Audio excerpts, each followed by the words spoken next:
सर्वं मम देवदेव। ॐ सहनाववतु सहनौ भुनक्तु सह वीर्यं करवावहै तेजस्विनावधीतमस्तु मा विद्विषावहै। ॐ शान्ति शान्ति शान्तिः।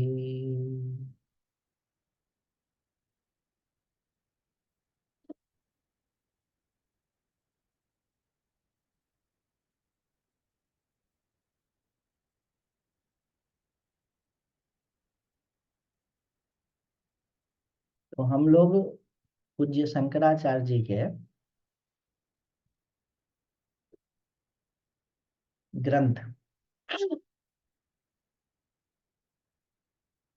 साधन पंचकम को पढ़ रहे हैं और इसको एक विशिष्ट शैली से पढ़ रहे हैं। विशिष्ट शैली ये है कि वेदांत के नाम पर आप लोग जितनी बातें सुने होंगे उन सभी बातों के हम विपरीत बोल रहे हैं। अच्छा, क्यों विपरीत बोल रहे हैं?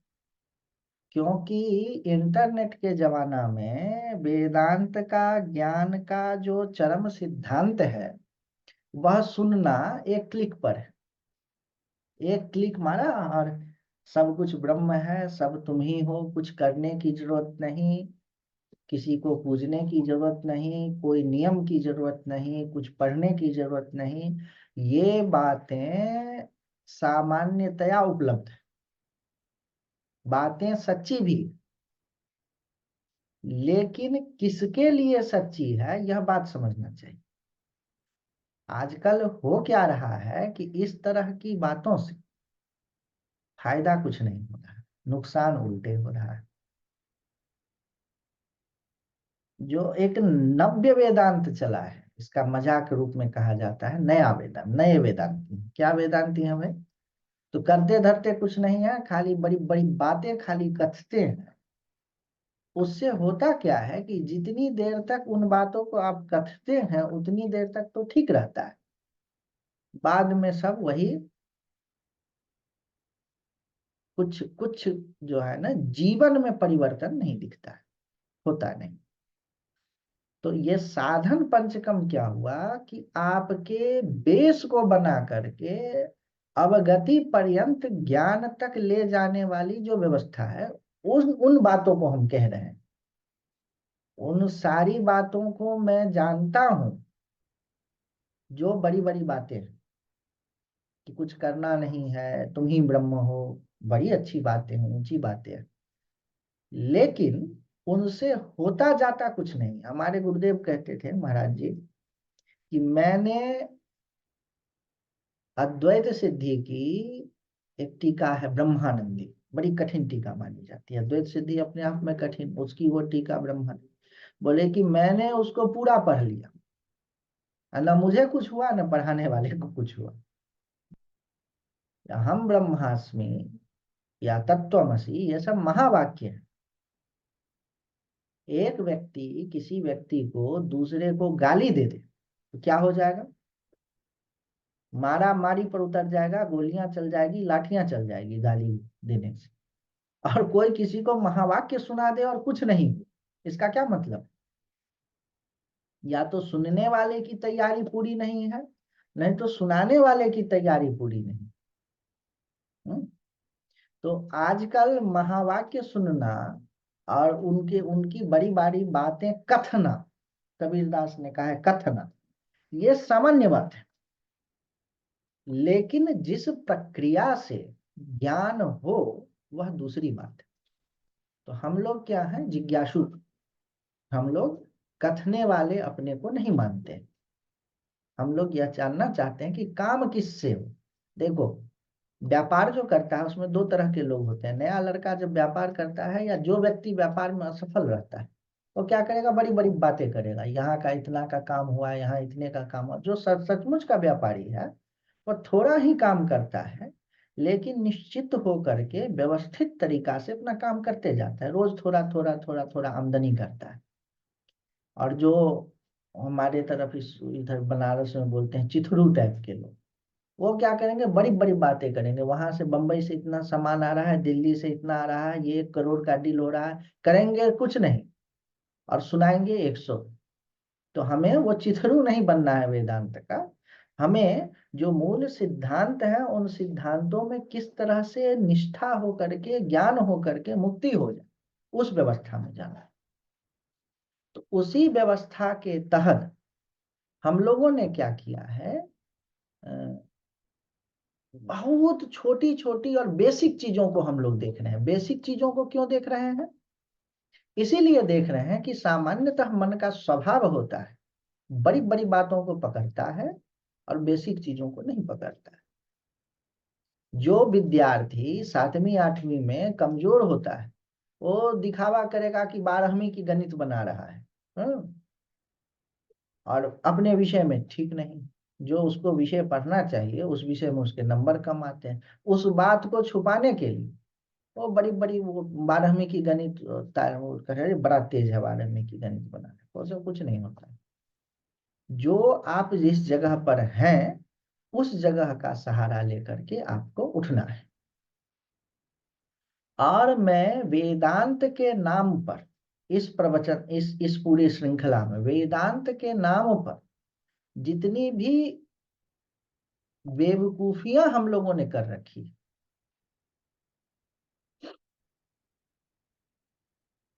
उन बेवकूफियों को हम लोग दूर कर रहे हैं।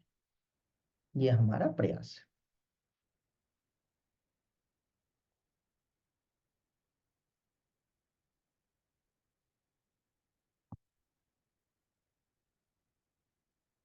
ये फिर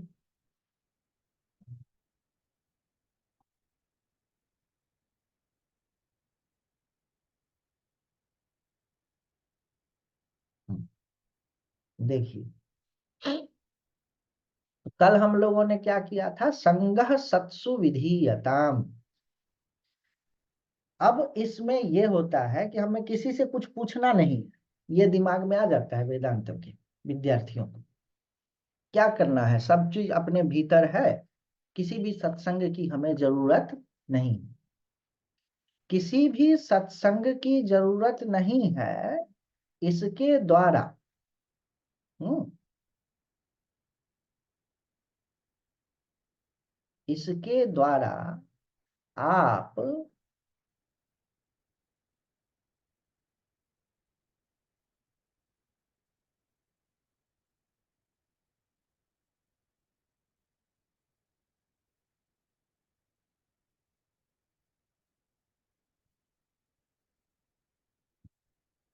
हम्म,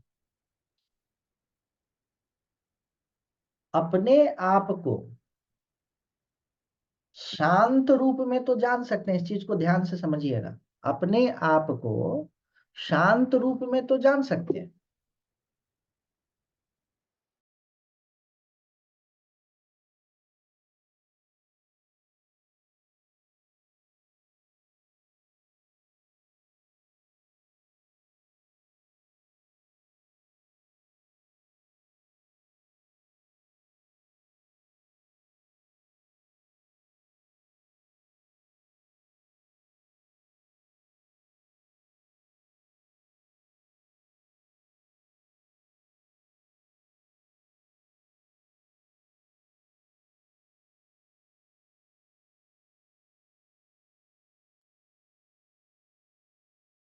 हम्म,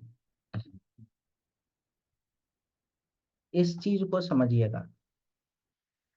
अगर आप किसी गुफा में चले जाएं, ये वेदांत का बहुत गहरी बात मैं आपको बता रहा हूं। अगर आप किसी गुफा में चले जाएं, अपने स्वरूप का निर्णय करने लगे, तो अपने बारे में कुछ ना कुछ तो सोच ही लेंगे। मैं ऐसा हूं, मैं वैसा हूं, मैं नित्य बुद्ध शुद्ध हूं। इन सब चीजों के द्वारा आप अपने आप को साक्षी बना लेंगे कि मैं साक्षी हूं, मेरा किसी से कोई संबंध नहीं है। मेरा मन से संबंध नहीं, मेरा शरीर से संबंध नहीं, लेकिन मैं ही सर्वव्यापक ब्रह्म हूं। यह बिना किसी के बताए आपको ज्ञान नहीं हो। इसीलिए सत्संग की, गुरु की, किसी कहने वाले की जरूरत होती है। अच्छा, दूसरी बात, सत्संग से आपको एक फायदा बड़ा यह होता है कि आप समझना तो ठीक है, समझ तो आप वैसे भी लेंगे, लेकिन क्या नहीं समझना है, क्या गड़बड़ आप समझ के बैठे हुए हैं, यह ज्ञान आपको सत्संग से ही, समझ रहे हैं ना हमारी बात को।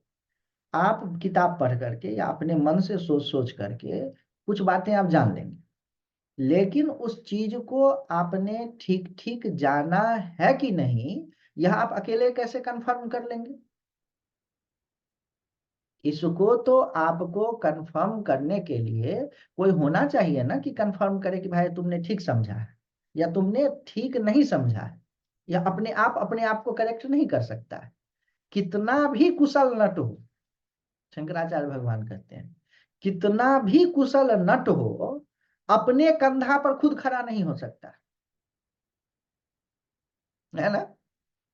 पैर वैर मोड़ करके वृश्चिकासन वगैरह कर लेगा, लेकिन अपने ही कंधा पर खुद खड़ा नहीं हो सकता है।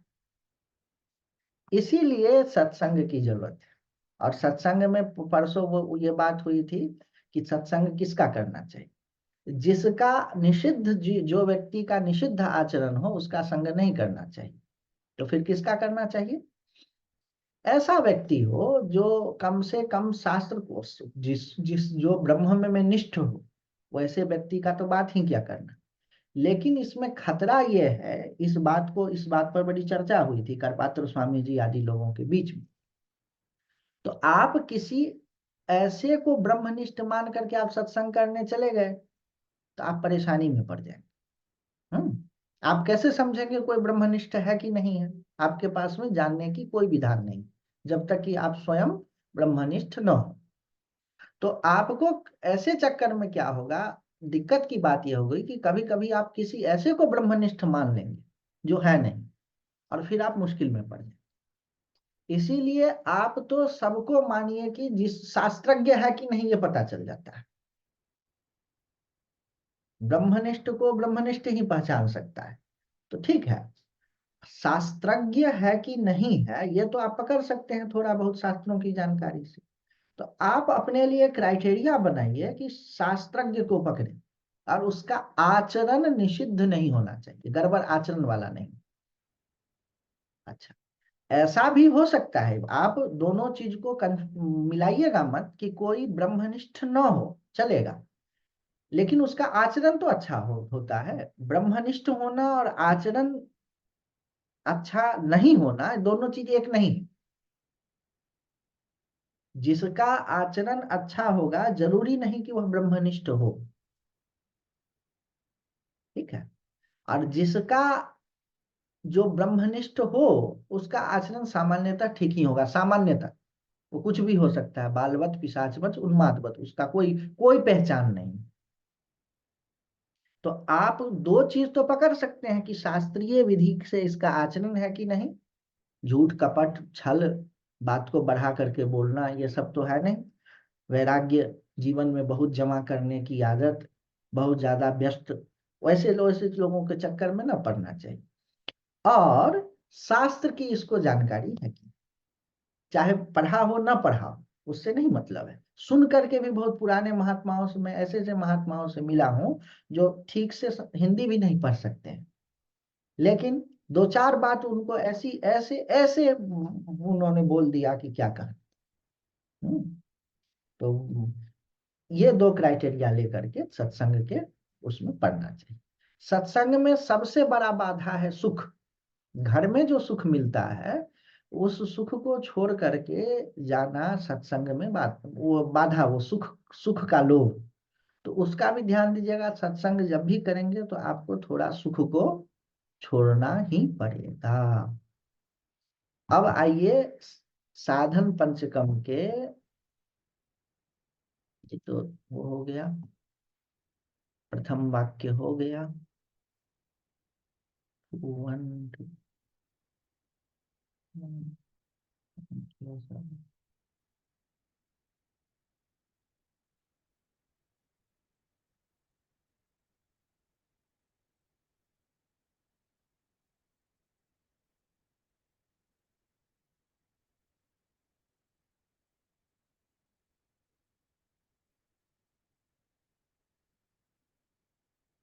बड़े बड़े लोग इसमें कंफ्यूज हैं, बड़े बड़े महात्मा जिनका नाम मैं नहीं लूंगा।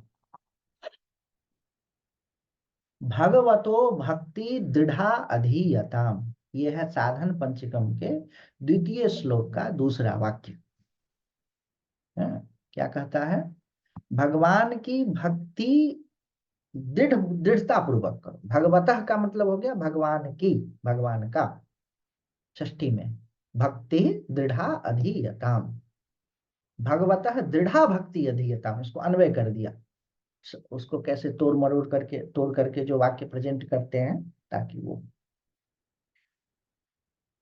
भगवान में भक्ति दृढ़ता पूर्वक करनी चाहिए।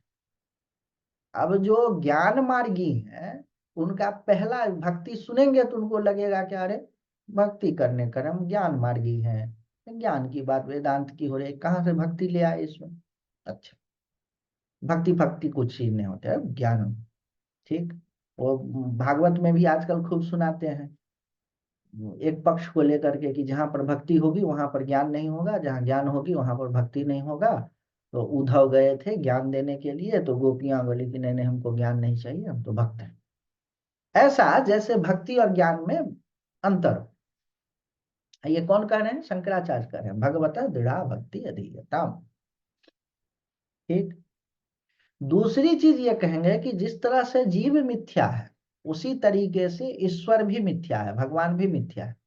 सत्य तो ब्रह्म है, वह न किसी से खुश होता है न किसी से दुखी होता है, वह साक्षी बना हुआ चुपचाप टुकुर टुकुर संपूर्ण सृष्टि में विद्यमान है, वर्तमान है और देख रहा है, या देख भी नहीं रहा है, साक्षी भी नहीं है, ऐसा ये बोलते। वेदांत के कुछ संप्रदाय में इस तरह की बातें चलती है। बहुत महात्मा इस बात को कहते हैं कि भगवान ईश्वर जो है वह भी मिथ्या है, मायोपाधिक ईश्वर है। हम लोग इस चीज को नहीं मानते। नहीं मानने का कारण है, भाई अगर ईश्वर नाम की चीज मिथ्या है तो मैं भी मिथ्या हूं, इसमें कोई शक नहीं। जीव और ईश्वर दोनों मिथ्या है, ब्रह्म सत्य है। ब्रह्म में इच्छा द्वेष आदि चीज नहीं होती, जीव में इच्छा राग द्वेष आदि होता है। इस दोनों के बीच की एक चीज है ईश्वर। ईश्वर क्या है? वह जो ब्रह्म, वह अपने वैराग्य, ऐश्वर्य, ज्ञान आदि से युक्त होकर के माया को अपने वश में कर करके जो विद्यमान है, वह है ईश्वर। जिस तरह से एक जंगल है, उसमें या जानवरों में ले लीजिए, जानवर है, या मनुष्यों में ले लीजिए, मनुष्य, सभी मनुष्य का में एक ऐसा व्यक्ति है जो राजा है सब। उसी तरीके से समस्त खैर राजा है तो वो सबसे अलग होकर के राजा है। और ईश्वर नाम की चीज क्या है कि सभी सभी समष्टि में सभी जीवों का जो मालिक है, सभी जीवों का जो समष्टि रूप है, वह क्या है? ईश्वर। तो वे जो वेदांत के एक देशी हैं, मतलब वेदांत के एक पक्ष के कहने वाले, ये कहते हैं कि उस ईश्वर को मैं नहीं मानता। वहां पर उनके कहने का ये मतलब है कि मैं देवताओं को नहीं मानता, लेकिन वह ईश्वर जो कि नित्य ज्ञान वैराग्य शक्ति यश ऐश्वर्य आदि चीजों से युक्त है, वह हम पर दया कर सकता है। जिस तरह से ब्रह्म में इच्छा होकर के हम में राग द्वेष उत्पन्न हो गया ना, उसी तरीके से वह जो समष्टि रूप ईश्वर है, उसमें करुणा हो जाती है। ये लोग बोलेंगे क्या करुणा कैसे होगी, वो तो करुणा भी तो एक तरह की इच्छा है, अब ब्रह्म में इच्छा कैसे होगी? छोड़ो, ब्रह्म में इच्छा नहीं होगी। उसी में वही ब्रह्म जो माइक शक्ति को लेकर के उसको वश में कर करके है, उसमें करुणा आदि गुण है, और वह आप पर प्रसन्न हो जाए तो दो काम कर सकता है। आप जीव हैं और आप कितनी बड़ी बात करने जा रहे हैं ये आपको समझ में नहीं आ रही है, वेदांत पढ़ रहे हैं। वाराणसी में जो मैं वाराणसी की बात कर रहा हूँ, संस्कृत विश्वविद्यालय, संस्कृत विश्वविद्यालय में वेदांत की विभाग है। वेदांत विभाग में 6 अध्यापक हैं, जिनको 2.5 लाख 3 लाख रुपए से लेकर के 2 लाख रुपए तक महीने की मिलती है। विद्यार्थी कितने पढ़ने आते हैं मालूम है? आज के डेट की मैं बात कर रहा हूँ, 0। एक भी विद्यार्थी नहीं पढ़ने आता। ऑन रिकॉर्ड में ये बात बोल रहा हूँ। ये विषय ऐसा है कि सबकी इसमें गति ही नहीं होगी, सुनने का ही मन नहीं करेगा। सुनने का मन भी किया तो समझ में नहीं आएगा, ठीक है। अगर किंचित समझ में आने भी लगेगा तो आप देखेंगे कि आपके साथ में कुछ ऐसा हो गया, सामान्यतः अच्छा ही होने लगता है, कि उसमें आप ऐसा इंगेज हो जाएंगे कि सुनने के लिए समय ही नहीं मिलेगा। उसको क्या कहा, वो क्या है, विघ्न है। 2 महीना कोई ठीक से वेदांत श्रवण कर ले, ये तो महाराज जी, एक स्वामी जी हमको परमेश्वरानंद जी बताए, इतना पुण्य होने लगता है और वो देवता भी घबराने लगते हैं।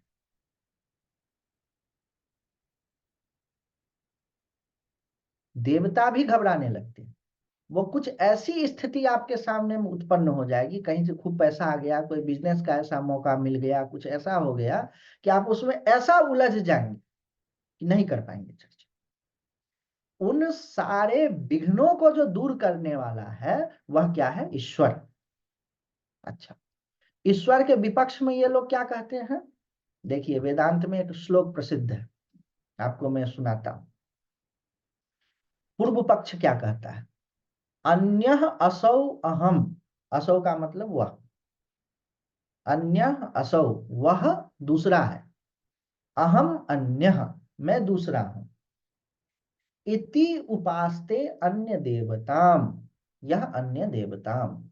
मैं कुछ हूं और शीतला माता कुछ और है, या इंद्र जी कुछ और है, या कौन कौन से आजकल देवता चले हैं, सैकड़ों चले, हनुमान जी कुछ और हैं तो पुराने हैं, मतलब हमारा भाव कैसा है, या विष्णु जी कुछ और है, या दुर्गा जी कुछ और है।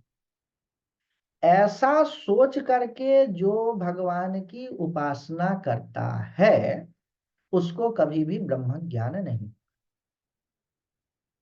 जब आपने विष्णु भगवान को अपने से अन्य माना, यह माना कि वह मुझसे अलग है, तो आपने उनको थोड़ा छोटा कर दिया। कैसे छोटा कर दिया? कि भगवान तो सर्वव्यापक सब कुछ है, आपने कह दिया मुझको छोड़ करके, तो क्या हुआ, आपने उतने हिस्से में उनको कम कर दिया। कोई कहे, कोई व्यक्ति राजा कहे कि मैं सबका मालिक मैं, या सभी जगह मैं हूं, और आप कहते हैं नहीं मुझको छोड़कर, मैं तो आप नहीं हूं। तो एक तरह से आपने अपनी दीनता नहीं प्रकट की, आपने उनको छोटा कर दिया। आप जैसे कोई मछली कहे कि मैं समुद्र से तो अलग हूं, मैं समुद्र नहीं हूं। बाप रे बाप, समुद्र तो इतना विशाल है, मैं तो छोटी सी हूं, मैं समुद्र से अलग हूं। मछली की बेवकूफी। मछली का जन्म समुद्र के जल से हुआ है, उसी में वो पल बढ़ रही है, अब मर करके गल करके उसी समुद्र में मिल जाएगी। समुद्र के अलावा मछली की कोई गति नहीं है। उसी तरीके से भगवान के अलावा हमारी कोई गति नहीं है। इस बात को जो समझ करके देवताओं की आराधना करता है, उस पर देवता आदि भी प्रसन्न होकर के आत्मज्ञान की ओर उसको व्यवस्था कर देते हैं। कोई ऐसे व्यक्ति से मिला देंगे, कोई ऐसी ऐसी बात हो जाएगी। या यह ज्ञान केवल शब्दों से नहीं आता है, बिना शब्द के भी आपके भीतर अपने आप ज्ञान प्रकट होगा। वह एक अज्ञान अलग चीज ही है, अज्ञान को दूर करने वाली चीज भी एक अलग शक्ति, शक्ति भी मत कहिए उसको, क्या कहिए उसको, बुद्धि भी मत कहिए। ऐसा उन्होंने, ईश्वर ने कर दिया कि अपने आप आपका अज्ञान दूर हो गया। यह इतनी बड़ी बात बिना ईश्वर के कृपा के नहीं। एक आपको रोग हो जाता है कोई छोटा सा, कितना परेशान होते हैं, कितना भगवान को मनाते हैं कि भाई मेरा रोग ठीक हो जाए। एक घर बनाते हैं उसके लिए कितना वो कि घर हो जाए, कहीं जमीन फंस जाए तो कितना परेशान होते हैं कि जमीन मेरा छूट जाए। आपके पूरे अनंत जन्मों का सारा समाधान की व्यवस्था ज्ञान है, उसकी ओर आप जा रहे हैं, बहुत बड़ा काम करने जा रहे हैं। इसमें बहुत सारी बाधाएं आती, इस बाधाओं को दूर करने वाली जो शक्ति है उसका नाम है ईश्वर। और उस ईश्वर से हाथ जोड़ करके, गर्दन झुका करके हमेशा प्रार्थना करते रहना चाहिए कि भगवान मैं इतने बड़े काम के लिए निकला हूं,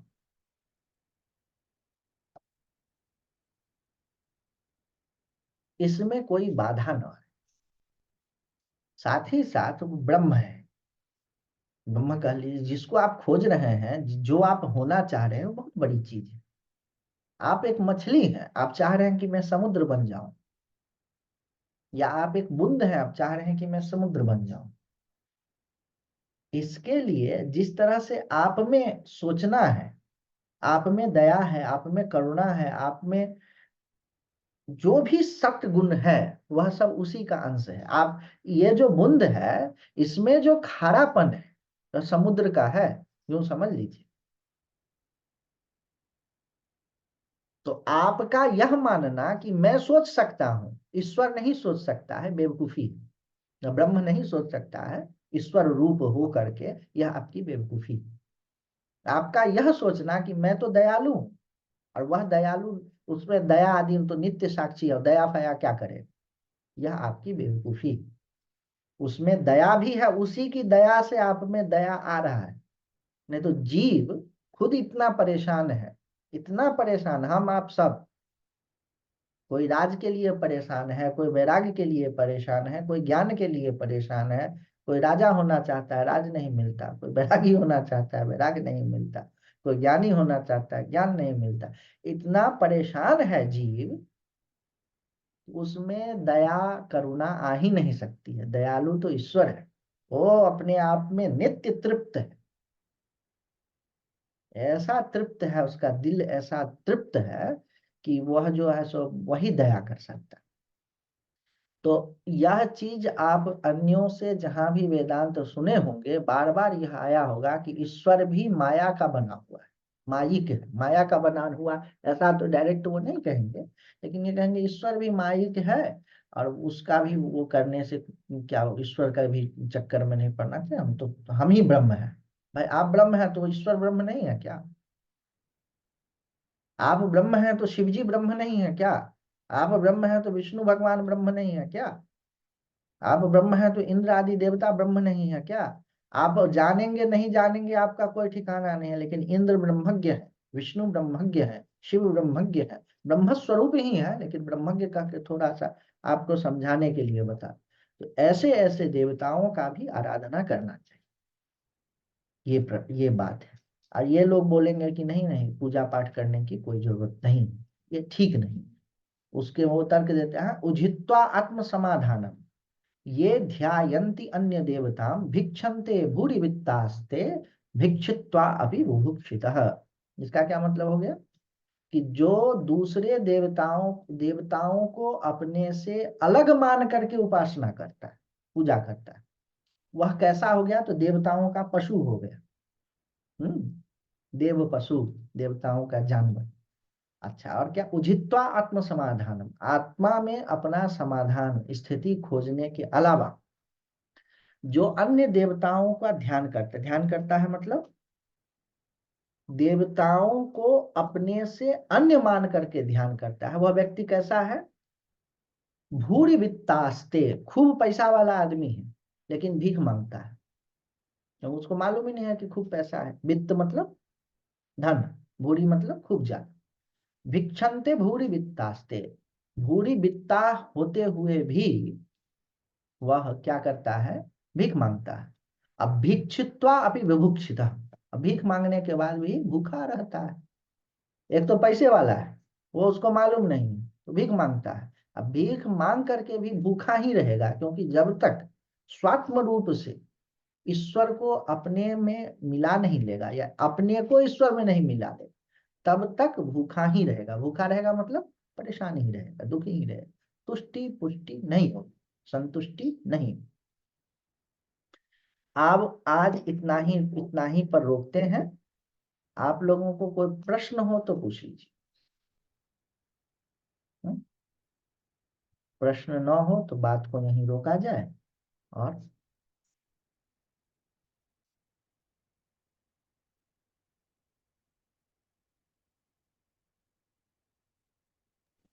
प्रणाम गुरुजी। खुश रहो, मत रहो, बोलो। आपने बताया जैसे कि मतलब ईश्वर को मतलब अपने आप में ध्यान लगा के कि वो हमारे अंदर है, परमात्मा हमारे अंदर है, ऐसा करके ध्यान करना चाहिए ना, नहीं, कहने का मतलब। नहीं, जी। परमात्मा के अंदर हम। परमात्मा के अंदर हम हैं। हम्म। जी समुद्र जी में जी। तरंग होता है, तरंग का समुद्र नहीं। अच्छा। Wave is of ocean, ocean is not of wave. जी गुरुजी। ये मान के चलो कि भगवान है सर्वव्यापक। जिस तरह भगवान, ईश्वर को समझो तुम, ईश्वर को ईश- ईश्वर को तुम समझो जंगल, जी जंगल जी। की एक लकड़ी तुम अपने आप को समझो। हम्म। या जंगल में तो बहुत सारे पेड़ होते, उस पेड़ों में जी से एक पेड़ तुम। जी हम्म? अब वो जंगल बड़ा जी जी दयालु है, वो जंगल जड़ नहीं, चित्त है। उसको जी। जिस तरह तुम सोच सकते हो, समझ सकते हो, उस तरह से वो पूरी की पूरी जंगल अपने आप में कॉन्शस है। हम्म। जी गुरुजी। ऐसा समझ करके फिर उसको भाई वो अच्छा, उसका स्वरूप कैसा है नहीं मालूम। वह जी। 4 मुंह वाला है, कि 100 मुंह वाला हम्म। है, कि सांप पर लेटा हुआ है विष्णु जी की तरह, या सांप को गले में लपेटा हुआ है शंकर जी की तरह, मालूम नहीं। हम्म। हम्म। जिन जिन लोगों ने उनको जैसे जैसे सोचा है, वैसे वैसे वो प्रकट हो गए, क्योंकि अच्छा। उनको ये भी जी मालूम है कि अगला कैसा सोच रहा है मेरे बारे में। जी जी जी ठीक है, वो मैनिफेस्ट हो जाता है तुम्हारे हिसाब से। उसके शरण में जाना चाहिए। मुमुक्षुर वै जी शरणमहं प्रपद्ये। मैं जी। मुमुक्षु हूँ, और उस परमात्मा के शरण में जा रहा हूँ, जिसका हम्म। मैं हिस्सा हूँ। हम्म। जो मेरा हिस्सा नहीं, जिसका मैं हिस्सा। ऐसा। जी गुरुजी। ठीक, प्रणाम गुरुजी। हो गया। और कुछ? तो आज का यहीं पर समाप्त करते हैं।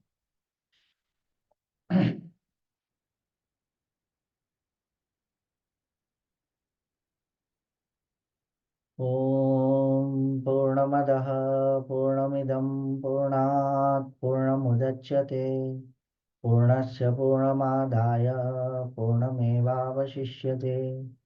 ॐ शान्ति शान्ति शान्तिः। ॐ सर्वे भवन्तु सुखिनः, सर्वे सन्तु निरामयाः, सर्वे भद्राणि पश्यन्तु, मा कश्चित् दुःखभाग् भवेत्। ॐ शान्ति शान्ति शान्ति।